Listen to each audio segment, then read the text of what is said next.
What you're going to do next is you're going to have the opportunity to move into a closing statement.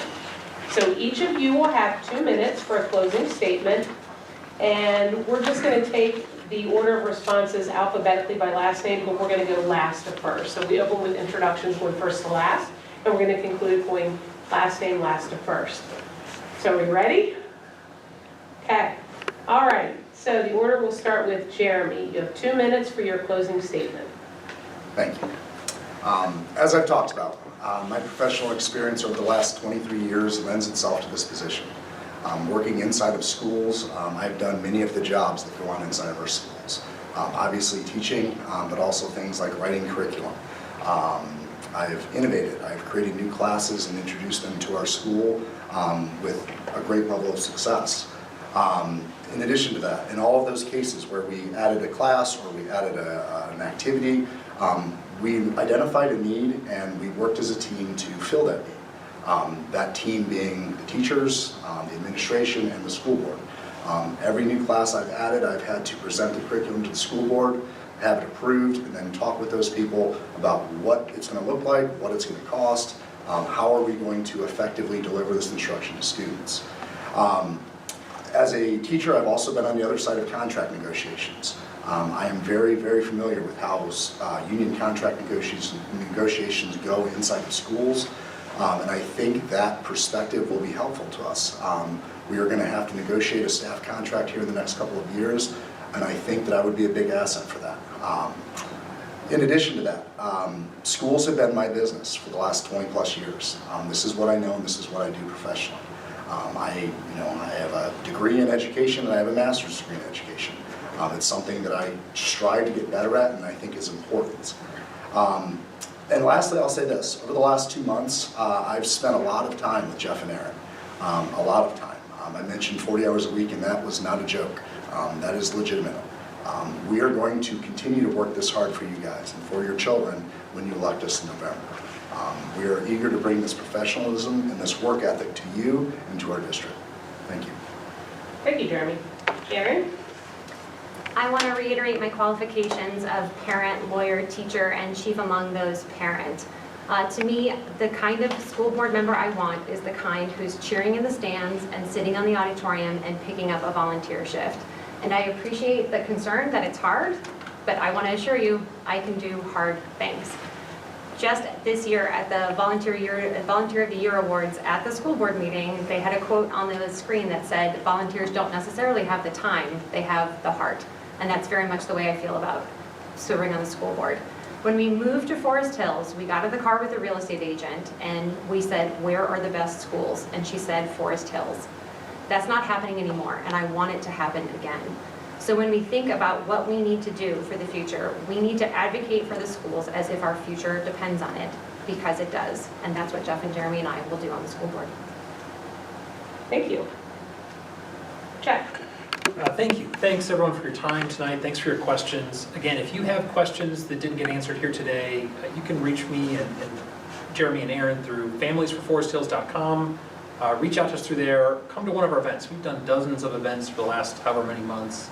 It's been great meeting you people. We're going to do a bunch more. Come meet us. I just want to leave you with 3 thoughts about the campaign and our priorities for the district. First, the top priority is to put students at the center of every decision that we make.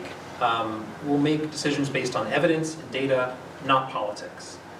Forest Hill Schools should be places where all students should be safe and welcome, and all means all.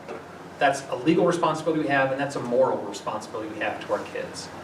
We believe that inclusion creates opportunity, history happens, science is real, and you don't ban books. Second, we need to rebuild the trust between the district and the community. You deserve a board that is accessible and answerable to you, because once we get politics out of schools, we have a lot of big decisions to make together, and the best decisions are made collaboratively and carefully with input from all the stakeholders. That's kids, parents, staff, and non-parents, everyone. And then third, we need to protect the investment we've made in the district. And that doesn't just mean taking care of the kids, it doesn't just mean short-term fiscal responsibility or long-term financial planning, though it absolutely does mean all those things. It means making sure we lead from the front and make Forest Hills a destination district again for families like mine who move to the district for the schools, but also for teachers, staff, administrators. We need to attract the absolute best talent And we can do that if we work together. So thank you for your time, and thank you for your support. Thanks, Jeff. Horace? First, I do want to thank the Forest Hills Council for hosting the candidate night. It is truly one of the most important parts of the campaign. It's the one opportunity for the public to see all the candidates sitting together, which is important. I also want to thank my fellow candidates for the courage to step forward and face the public. I think it's unfortunate that we can't do this in front of a live audience, but it is kind of a reflection of the times we live in. It's critical that the voters get to know the candidates before casting a ballot. Everyone involved in this election, from the political parties to the PTAs, and even the wider community, agrees that this is one of the most important school board races in recent memory. Once again, we will have a new board, and for only the second time in over 50 years, we could have 3 brand new members joining 2 who have just 2 years of experience. The past 4 years have shown how challenging it is for a board to operate without institutional experience. That's what I bring to the table. Legacy knowledge of where we've been and where we need to go. We don't need a board that thinks alike. We need a board that works together. Diversity of ideas is vital to truly represent our community. During my first 10 years on the board, as I said before, I didn't even know the political affiliations of my colleagues. And those were the good old days when the focus was giving our kids a great education while conserving community resources and doing our best to stay out of local and national news. We had balance and we had collaboration. Today, we know that there will be 3 endorsed Democrats on the board, at a minimum. Mark and I provide much needed expertise and diversity of thought. We will make the board bipartisan.